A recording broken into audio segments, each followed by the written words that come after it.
여러분, 안녕하세요? 살면서 한 번도 아파본 적 없는 사람이 있을까요? 아마 없을 겁니다. 또 과음한 다음날 머리가 깨질 것 같은 두통을 경험하신 적 있으신가요? 저도 종종 있는 일입니다. 특히 두통은 우리가 가장 흔하게 겪는 통증 중 하나죠.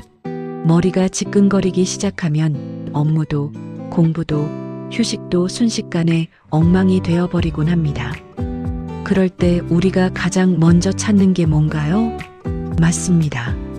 서랍 속에 넣어둔 혹은 약국 편의점에서 구입한 진통제입니다. 오늘 이 영상을 끝까지 보시면 머리가 왜 아픈지, 또 두통의 증상별 적합한 진통제의 종류와 두통을 미리 예방할 수 있는 방법을 아실 수 있을 겁니다. 그런데 궁금하지 않으셨나요? 이 작은 알약이 어떻게 내 머릿속 통증을 알고 딱 맞춰 찾아가는 건지, 그리고 옛날 사람들은 이 고통을 어떻게 견뎠을지 말이죠. 본격적으로 진통제 이야기를 하기 전에 우리는 왜 머리가 아픈지부터 알아야 합니다. 재미있는 사실이 하나 있어요. 우리 뇌 자체는 통증을 느끼지 못한다는 겁니다. 뇌 수술을 할 때 환자가 깨어있는 상태로 수술할 수 있는 이유도 뇌에는 통증 수용체가 없기 때문이죠. 그렇다면 대체 무엇이 아픈 걸까요? 우리가 느끼는 두통은 뇌 자체가 아니라 뇌를 둘러싸고 있는 혈관, 근육, 그리고 뇌막에 있는 신경들이 자극을 받아서 생기는 겁니다. 가장 흔한 긴장성 두통은 스트레스나 잘못된 자세 때문에 목과 머리 주변의 근육이 수축하면서 발생합니다. 머리 주변에 꽉 끼는 띠를 두른 것 같은 느낌이 드는 게 특징이죠. 특히 요즘처럼 컴퓨터 앞에 앉아 일하는 시간이 긴 현대인들에게 이런 두통은 거의 직업병 수준입니다. 목을 앞으로 쭉 빼고 모니터를 들여다보는 자세, 이른바 거북목 자세가 지속되면 목 뒤쪽 근육들이 과도하게 긴장하게 되죠. 이 긴장은 후두부로 이어지는 신경들을 압박하고 결국 두통으로 이어집니다. 통계에 따르면 성인의 약 70%가 평생 한 번 이상 긴장성 두통을 경험한다고 합니다. 이 중 상당수는 만성화되어 한 달에 15일 이상 두통을 겪기도 하죠. 반면 편두통은 좀 더 복잡해요. 뇌혈관이 확장되면서 주변 신경을 자극하고 이 과정에서 염증 반응이 일어나며 맥박이 뛰는 듯한 극심한 통증을 유발합니다. 편두통의 메커니즘은 최근까지도 활발히 연구되고 있는 분야입니다. 현재까지 밝혀진 바로는 뇌신경세포에서 분비되는 여러 신경 전달 물질, 특히 칼시토닌 유전자 관련 펩타이드라는 물질이 핵심 역할을 한다고 알려져 있어요. 이 물질이 과도하게 분비되면 혈관이 팽창하고 염증이 발생하면서 통증이 시작되는 거죠. 더 흥미로운 건 편두통이 강한 유전적 경향을 보인다는 점입니다. 부모 중 한 명이 편두통을 앓고 있다면 자녀가 편두통을 겪을 확률은 약 50%, 부모 모두 편두통이 있다면 그 확률은 75%까지 올라갑니다. 편두통 환자들 중 약 3분의 1은 전조 증상을 경험합니다. 두통이 시작되기 전 시야에 번쩍이는 빛이 보이거나 지그재그 선이 나타나거나 한쪽 팔다리가 저리는 증상이 나타나는 거죠. 이는 뇌의 시각피질이나 감각피질에 일시적인 혈류 변화가 일어나기 때문입니다. 우리 몸이 왜 이런 통증을 줄까요? 사실 고통은 우리 몸이 보내는 경고 시스템입니다. 지금 내 몸에 문제가 생겼어. 쉬어야 해. 라고 말하는 거죠. 진화생물학적 관점에서 보면 통증은 생존의 필수적인 기능입니다. 뜨거운 난로에 손을 댔을 때 순간적으로 손을 떼게 만드는 것, 다친 다리를 절게 만들어 더 큰 손상을 막는 것, 이 모든 게 통증 덕분이죠. 선천적으로 통증을 느끼지 못하는 질환을 가진 사람들은 어린 시절 자신도 모르게 혀를 깨물어 손상시키거나 골절상을 입고도 계속 걸어다니다가 영구적 장애를 입기도 합니다. 하지만 현대인들에게 이 경고 신호는 너무나 가혹합니다. 스트레스성 두통은 우리에게 쉬라고 신호를 보내지만 현실은 쉴 수 없는 상황이 대부분이니까요. 그래서 우리는 이 신호를 잠시 꺼두기 위해 진통제를 찾게 된 겁니다. 자, 이제 시간을 거슬러 올라가 봅시다. 인류는 아주 오래전부터 이 통증을 없애고 싶어 했습니다. 기록에 따르면 무려 3,500년 전 고대 이집트의 파피루스에도 통증 처방전이 적혀 있었어요. 거기엔 아주 흥미로운 약재가 등장합니다. 바로 버드나무입니다. 고대 그리스의 의학자 히포크라테스도 아이를 낳는 산모들에게 버드나무 잎을 달인 물을 마시게 했다고 해요. 고대 수메르 문명의 점토판에도 버드나무 잎의 의학적 용도가 기록되어 있고 중국 전통의학에서도 버드나무 껍질이 해열과 진통에 사용되었습니다. 신기하지 않나요? 당시 사람들은 분자 구조나 신경 전달 물질 같은 건 전혀 몰랐지만 경험적으로 알고 있었던 거죠. 버드나무 껍질을 씹으면 고통이 줄어든다는 사실을요. 사실 버드나무뿐만 아니라 세계 각지의 다양한 문화권에서 자생하는 진통 효과를 발생시키는 식물들이 발견되었습니다. 남미의 버드나무 사촌격인 식물들, 아프리카의 특정 나무 껍질, 아시아의 각종 약초들. 놀랍게도 이들 중 상당수가 실제로 살리실산 계열의 화합물을 함유하고 있었어요. 하지만 버드나무 추출물에는 치명적인 단점이 있었습니다. 맛이 너무나도 쓰고 무엇보다 위장에 엄청난 부담을 줬어요. 배보다 배꼽이 더 크다고 머리 아픈 건 나았는데 위장병이 생겨버리는 일이 허다했죠. 이 문제를 해결하기 위해 19세기 화학자들이 달려들기 시작했습니다. 1828년 독일의 약학자 요한 비이너가 버드나무 껍질에서 처음으로 살리신이라는 물질을 분리해냈고 1838년 이탈리아 화학자 라파엘 피리아가 이를 산화시켜 살리실산을 만들어냈습니다. 하지만 이 살리실산도 여전히 위장 장애 문제가 심각했어요. 효과는 확실했지만 부작용 때문에 널리 쓰이기 어려웠죠. 드디어 역사적인 순간이 찾아옵니다. 1897년 독일 바이엘사의 연구원이었던 펠릭스 호프만은 류마티스 관절염으로 고생하시는 아버지를 위해 연구에 매진합니다. 아버지가 기존 살리실산 약의 부작용 때문에 위장 장애로 고통받는 걸 참아 볼 수 없었거든요. 그는 버드나무에서 추출한 살리실산의 화학 구조를 변형시켜 부작용을 획기적으로 줄인 물질을 만들어냅니다. 살리실산에 아세틸기를 붙여 아세틸살리실산을 합성한 거죠. 이것이 바로 인류 역사상 가장 유명한 약 아스피린의 탄생입니다. 바이엘사는 1899년 이 약을 아스피린이라는 상표명으로 출시합니다. 이 작은 발견이 현대의학의 물줄기를 바꿔놓았다고 해도 과언이 아니죠. 아스피린은 단순히 통증을 줄이는 것을 넘어 혈전 예방, 심혈관 질환 예방에도 효과가 있다는 게 밝혀지면서 20세기 가장 중요한 의약품 중 하나로 자리 잡았습니다. 자, 그럼 이제 현재로 돌아와 볼까요? 약국에 가면 정말 많은 종류의 진통제가 있습니다. 아무거나 주세요 라고 하기엔 성분이 너무 다양하죠. 크게 3가지 카테고리만 기억하시면 됩니다. 첫째, 해열 진통제의 대명사 아세트아미노펜입니다. 우리가 잘 아는 타이레놀이 여기 속하죠. 이 약의 가장 큰 특징은 위장에 부담이 거의 없다는 거예요. 빈속에 먹어도 괜찮습니다. 아세트아미노펜은 소염 진통제들과 달리 위벽을 보호하는 프로스타글란딘 생성을 억제하지 않거든요. 주로 중추신경계에 작용해서 통증 수치를 낮춰줍니다. 작용 메커니즘을 좀 더 자세히 들여다보면 아세트아미노펜은 뇌와 척수에서 통증 신호를 조절하는 것으로 추정됩니다. 정확한 메커니즘은 아직도 완전히 밝혀지지 않았지만 중추신경계의 시클로옥시게나제 효소를 억제하고 세로토닌 경로에 영향을 주는 것으로 알려져 있어요. 하지만 주의할 점, 술을 마신 뒤 두통이 있다고 타이레놀을 먹는 건 정말 위험합니다.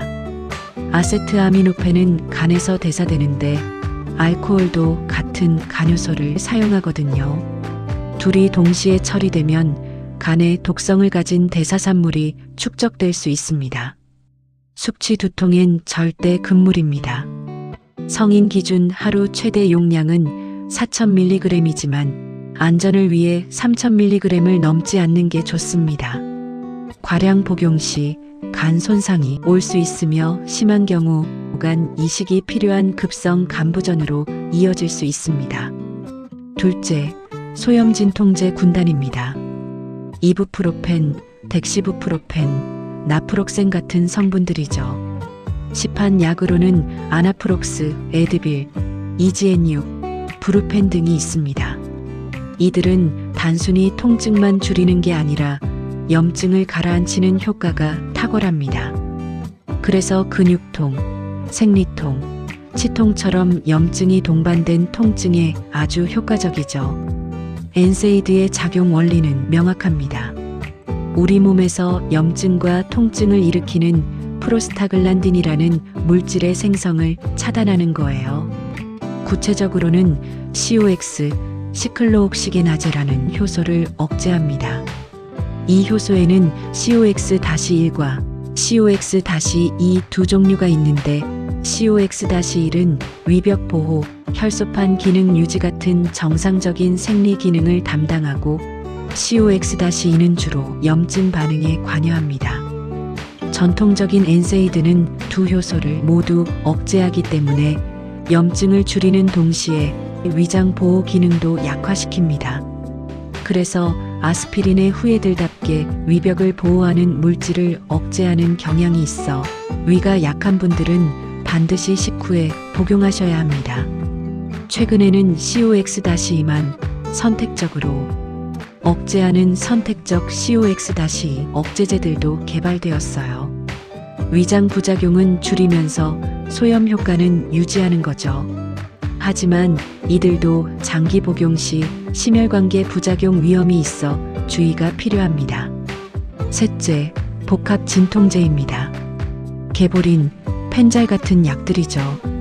여기엔 진통 성분 외에도 카페인이 들어있는 경우가 많습니다. 카페인은 혈관을 수축시켜 진통 효과를 빠르게 돕는 역할을 합니다. 특히 편두통처럼 혈관 확장이 원인인 두통에 효과적이죠.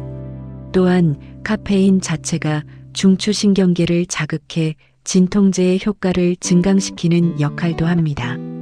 하지만 함정이 있어요. 너무 자주 복용하면 나중에 약을 끊었을 때 반동성 두통이 올 수 있으니 주의가 필요합니다. 카페인에 의존하게 된 혈관이 카페인이 없어지자 다시 확장되면서 두통이 생기는 거죠. 이렇게 되면 두통 때문에 약을 먹고 약을 끊으면 두통이 생기는 악순환에 빠질 수 있습니다.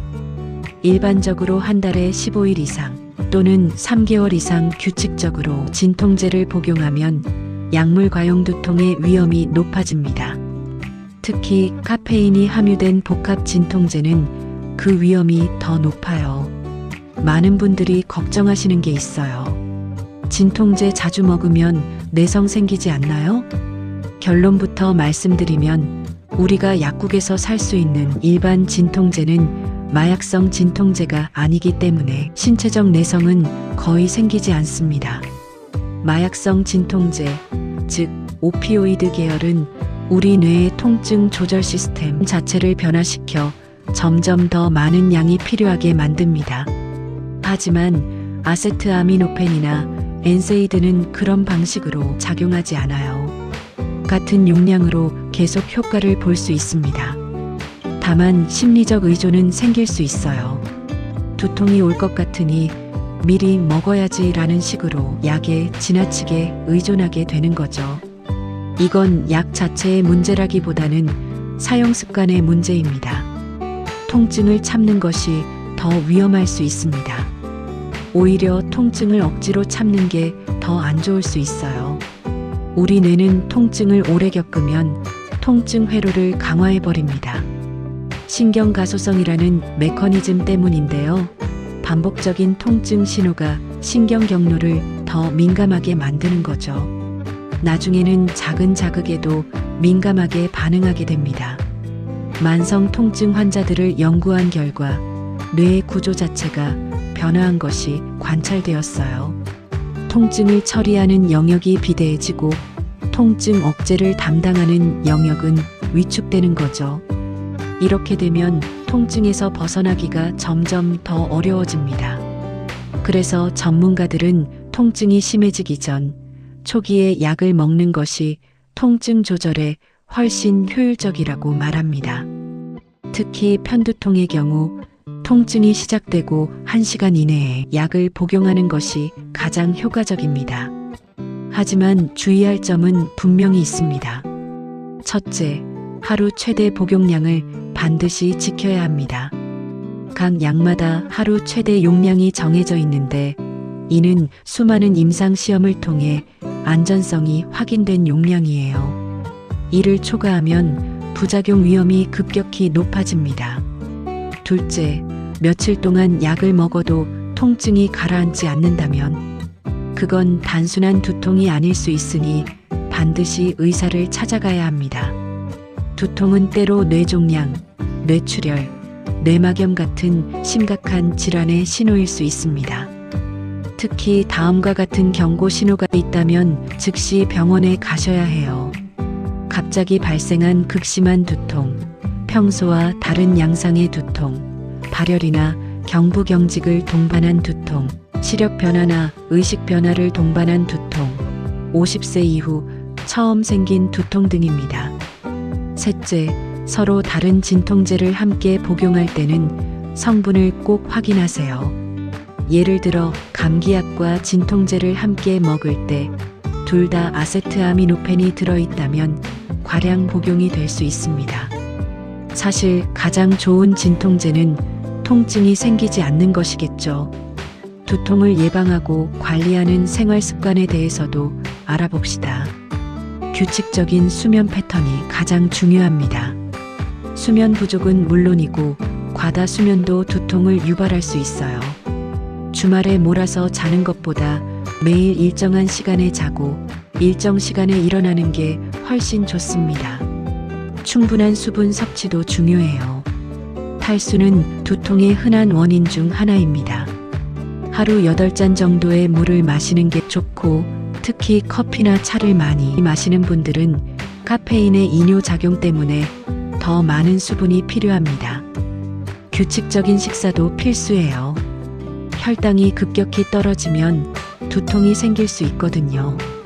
바쁘다고 아침을 거르거나 식사 시간이 불규칙하면 두통이 찾아올 수 있습니다. 현대인의 두통 대부분은 스트레스와 연관되어 있습니다. 완전히 스트레스 없는 삶을 살 수는 없지만 스트레스를 관리하는 방법은 배울 수 있어요. 규칙적인 운동이 큰 도움이 됩니다. 특히 유산소 운동은 엔돌핀 분비를 촉진해 자연스러운 진통 효과를 가져오죠. 일주일에 3에서 4회 30분 정도의 가벼운 운동만으로도 두통 빈도를 크게 줄일 수 있습니다. 명상이나 심호흡 같은 이완 기법도 효과적이에요. 특히 긴장성 두통의 경우 근육의 긴장을 풀어주는 것만으로도 통증이 완화될 수 있습니다. 앞서 말했듯 현대인의 두통 중 상당수는 잘못된 자세에서 비롯됩니다. 컴퓨터 작업을 할 때는 모니터 높이를 눈높이에 맞추고 등받이에 허리를 밀착시키고 키보드는 팔꿈치가 90도를 유지할 수 있는 위치에 두는 게 좋습니다. 스마트폰을 볼 때도 마찬가지예요. 고개를 숙여보는 대신 스마트폰을 눈높이까지 들어 올려 보세요. 고개를 15도만 숙여도 목에 가해지는 하중이 2배 이상 증가한다는 연구 결과가 있습니다. 자, 오늘은 두통의 원인부터 버드나무의 기적, 그리고 내 몸에 맞는 진통제 고르는 법까지 알아봤습니다. 우리가 무심코 삼키는 이 작은 알약 하나에는 인류가 고통에서 벗어나기 위해 분투해온 3,500년의 역사가 담겨 있습니다. 고대 이집트인들이 버드나무 껍질을 씹던 시절부터 현대의 정교한 분자 설계까지 그 긴 여정은 인간의 끈질긴 탐구심을 보여줍니다. 하지만 기억하세요. 진통제는 도구일 뿐 만능 해결책이 아닙니다. 통증은 우리 몸이 보내는 신호이고 그 신호를 무작정 끄기만 해서는 근본적인 문제를 해결할 수 없어요. 규칙적인 생활 습관, 적절한 스트레스 관리, 올바른 자세 유지가 함께 이루어져야 진정한 의미에서 두통으로부터 자유로워질 수 있습니다. 마지막으로 실생활에서 바로 적용할 수 있는 체크리스트를 정리해 드릴게요. 약을 먹기 전 확인하세요. 오늘 이미 다른 약을 먹지 않았는가? 같은 성분이 중복되지 않았는지 확인하세요. 빈속인가, 식후인가? 약의 종류에 따라 다릅니다. 최근에 술을 마셨는가? 아세트아미노펜 계열의 진통제는 드시면 안 됩니다. 위장이 약한 편인가? 엔세이드 계열의 소염 진통제는 주의하셔야 합니다. 특히 갑자기 발생한 극심한 두통, 3일 이상 지속되는 두통, 점점 악화되는 두통, 발열, 구토, 목 경직을 동반한 두통, 시력 변화, 언어장애, 팔다리 마비를 동반한 두통, 평소와 완전히 다른 양상의 두통 등이 발생했다면 반드시 의사를 찾아가세요. 장기적 관리를 위해 두통 일기를 써보세요. 언제, 어떤 상황에서 발생하는지 패턴 파악하는 게 중요해요. 초콜릿, 치즈, 적포도주 등 트리거 음식을 찾아보세요. 규칙적인 운동 습관을 들이세요. 충분한 수분 섭취를 유지하세요. 스트레스 관리 기법을 배워보세요. 과학은 계속 발전하고 있습니다. 현재 연구되고 있는 차세대 진통제들은 더욱 정교하게 통증의 경로만을 차단하면서 부작용은 최소화하는 방향으로 나아가고 있어요. 특히 편두통 치료에는 혁신적인 발전이 있었습니다. 최근 승인된 CGRP 억제제라는 새로운 계열의 약물은 편두통의 핵심 메커니즘에 직접 작용해 기존 약물보다 훨씬 효과적이면서도 부작용이 적다고 알려져 있죠.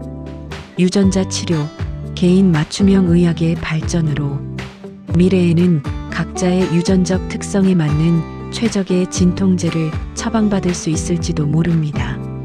어떤 사람에게는 A 성분이 효과적이고 다른 사람에게는 B 성분이 더 잘 맞는지를 유전자 검사로 미리 알 수 있게 되는 거죠.